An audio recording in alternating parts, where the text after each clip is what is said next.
Hey everyone, my name is Wedge. We're still on the Pro Tour Eldritch Moon hype train, and there was one list in particular, one deck list that basically made me freak out in excitement. Do you remember the budget mono red burn deck that we did last week? Imagine that, but is it? I know, it sounds amazing.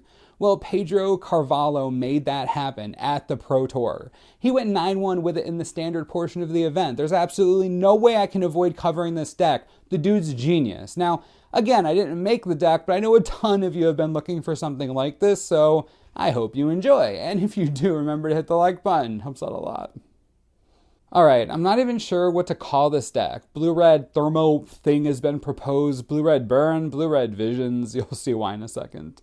Honestly not sure what to call it, but here's what I do know. We're looking at a spell-based madness burn strategy. It's like everything glorious from blue and red came together to make something wonderful. Goal is simple. Utilize the powerful keyword in madness and the various synergies in your deck to burn your opponent to the ground.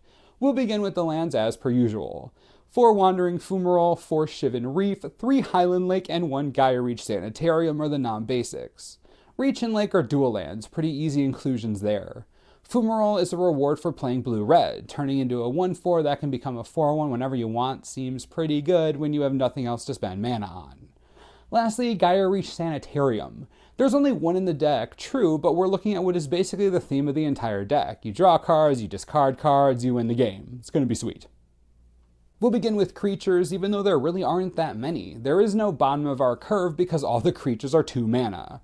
The deck runs 4 Thermo-Alchemist. That's right, our little alchemist made the Pro Tour. I knew this dude was the real deal. 2 mana for a 0/3 is perfect for blocking. Letting you tap to ping someone, great. Letting you do it over and over again whenever you cast an instant or sorcery seems good, especially since, we're running 23 instants and sorceries. I feel like you'll be casting a lot of them, just a thought. It's a solid inclusion in a spell-based deck like this, and having 3 toughness is nothing to scoff at. It's really well positioned. You know how I mentioned 23 instants and sorceries before? Yeah, the deck runs 3 Thing in the Ice. I've been waiting for this card to do something ridiculous for so long now. I always felt like it had potential, and now it's seeing the spotlight. With over a third of our deck triggering an ice counter, Thing in the Ice is a huge threat on board. It's one of those cards that demands an answer. Without one, it transforms into a creature upheaval.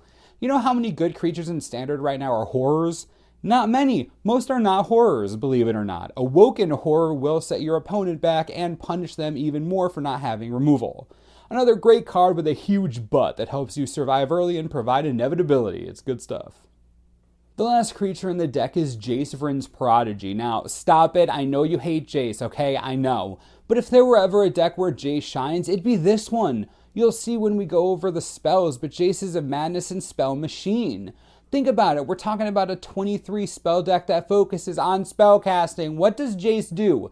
Enables madness, and his Planeswalker side lets you reuse spells. Incredibly effective card in this deck. Certainly a suitable last hurrah of sorts for this little guy in Standard. If you want a budget alternative, don't tell anyone. Curious Homunculus. Shh, it's our secret. Time to move to the good stuff, the spells. There are 10 sorceries and 13 instants. Let's take a look at the madness package we've been talking about this entire time. The deck runs 2 Tormenting Voice, 2 Lightning Axe, and 4 Fiery Temper. Tormenting Voice, in addition to being a nice madness enabler, is simply just good at card filtering. You have an extra land you don't need, voice it away for 2 more relevant cards. Pretty easy to see why it's included. It also triggers your Alchemist and Thing in the Ice, so value. Lightning Axe is another great way to enable madness and kills most non-Eldrazi threats you're going to find yourself up against. I'd consider this a pretty standard burn spell as long as Fiery Temper is in the same deck, and it is. Fiery Temper is your madness payoff. While 4 copies of one spell doesn't exactly seem like it makes the entire deck a madness deck, I mean, it sorta does. As you'll see in a second, there's a lot of draw and filtering in this strategy, so you'll get to what you want much faster than most decks would. Plus, including all these efficient discard outlets is a really small price to pay to get Lightning Bolt back in Standard, which is what Fiery Temper is. It's Lightning Bolt. It really is. It's so good. As for the rest of the burn package, we're running 4 Incendiary Flow, 4 Collective Defiance, and 3 Fiery Impulse. Incendiary Flow exiling the creature is especially effective against any type of recursion or delirium strategy. It's just a nice clause to have. The main reason it's in this deck is honestly because burn in Standard right now, not that deep. You don't really have a ton of options when it comes to filling this slot, and Incendiary Flow will work just fine. Kills Sylvan Advocate before it gets huge, kills Reflector Mage, you'll take it. Fiery Impulse is pretty self-explanatory. Your deck is running 23 instants and sorceries, so Spell Mastery shouldn't be all that difficult to trigger. Regardless, it's hard to argue against a creature shock in this standard, especially now that spirits are becoming more popular. I'll gladly trade a Fiery Impulse for a Selfless Spirit all day. Get Spell Mastery online, go to town on Band Company, or, well, pretty much anything else. The card's great. Collective Defiance is a card we need to spend a minute talking about. 3 mana to cycle your hand, deal 4 damage to a creature or 3 damage to a player. All of those are for 3 mana, but 2 of them for 4 mana, or all 3 for 5, yeah, that becomes really good. Cycling is great when you have a terrible hand and need to get rid of it. 4 damage is going to take down Avacyn, so I think you're pretty happy with that. And bolting your opponent's face is just icing on the cake. This particular collective spell is a Swiss Army knife that every red player wants, easily one of the strongest cards in the deck. That leaves us with 4 instants, 2 Dispel and 2 Unsubstantiate. Dispel is a great card to main deck right now, stops Collected Company in its tracks, deals with Ultimate Price, Grasp of Darkness, removal you really don't like. Stops Delirium enablers like Grapple with the Past if you really want to. Dramoka's Command, Ojatai's Command. Have I made my point yet? Main decking Dispel would normally be seen as way too narrow, but in a standard with as many powerful instances we have now, I think it's smart. Worst case scenario, discard it to one of your billion discard outlets. No harm done. Unsubstantiate is definitely out of left field for me, but seeing it in action is awesome. Your deck is trying to burn out the opponent really quickly. Being able to stop something huge for a turn could straight win you the game right there. Since your deck isn't exactly looking to get to turn 20, delaying someone's play a turn is perfectly fine.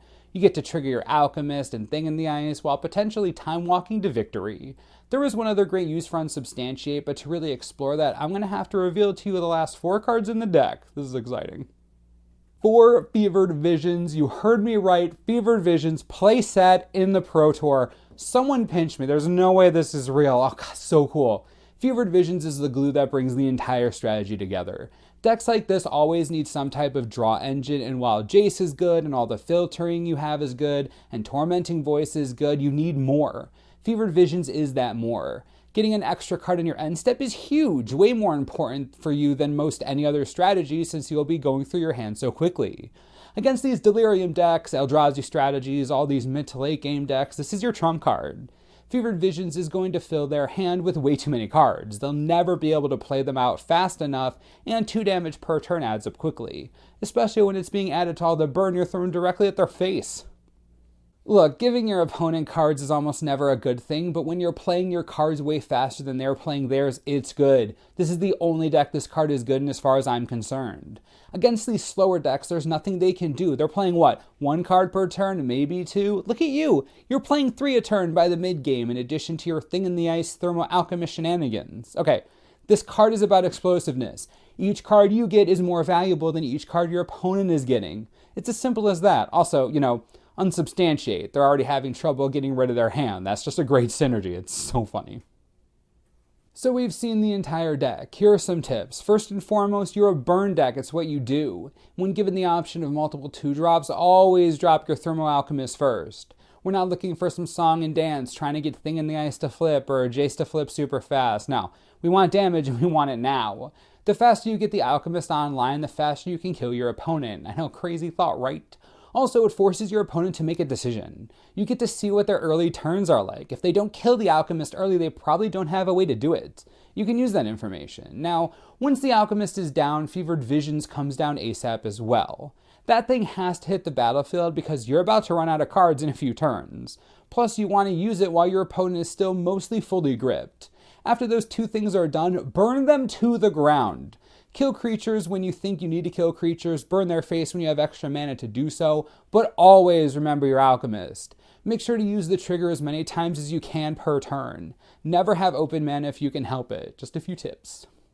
If we're talking sideboard, unlike any other strategy, I feel like the sideboard of this deck's pretty simple. Fevered Visions is terrible against other burner aggressive decks. Basically any strategy that can get 4 cards in their hand quickly. Yeah, you're going to take the Visions out. In its place, Bedlam Reveler against other aggro decks. 3/4 is big enough to do some real attacking or blocking, and the extra cards are going to be helpful in this type of grindy matchup. If you find yourself up against any deck that runs Liliana the Last Hope, play Golden Knight Castigator. The card is a bomb against non-damage based removal, namely Languish and Grasp of Darkness. Haste lets it assassinate planeswalkers and forces your opponent to have hard removal, which they may not, especially after game 1. You are only running 9 creatures in the main after all. They could remove their non-toughness based answers. That would be very good for the Castigator. Negate against control, Weaver of Lightning against anything with wings. Summary Dismissal is practically guaranteed to be amazing now that we've seen Emrakul's strategies come out of nowhere. There are so many easy sideboard options for you, I don't see the problem making a sideboard of your own. Pretty easy choices for card inclusion. What do you think? Is this a type of deck that you'd enjoy playing? I won't lie, this seems like the Izzet player's dream strategy. Fevered Visions? Come on. Is there really any going up from there? This could be the pinnacle of an Izzet strategy. I think it's fantastic. If you have any questions, concerns, comments, please leave them below and we'll talk about it. Also be sure to let me know what kinds of decks you'd like to see teched in the future. We're always listening. As always, subscribe for the latest and most reliable Magic the Gathering information you could ever need. This is the Manosaurus, I'm Wedge. Thanks for watching, we'll see you next time. This video is brought to you in part by TCGplayer.com. Thermo-Thing is hilarious, the deck is great. You want pieces for it? Good. Deck's pretty cheap, honestly. Fevered Visions is easily one of the coolest cards in the entire strategy, and lucky for you, it costs 50 cents. No, I'm not joking. 50 cents. You can get a playset for around $2. Come on, it's a great deal. How about lands? You always need lands. Shivan Reef is rotating soon, but you know what isn't? Wandering Fumarole. The man land is under $3 each right now. Seems like a good time as any to grab this. Enjoy.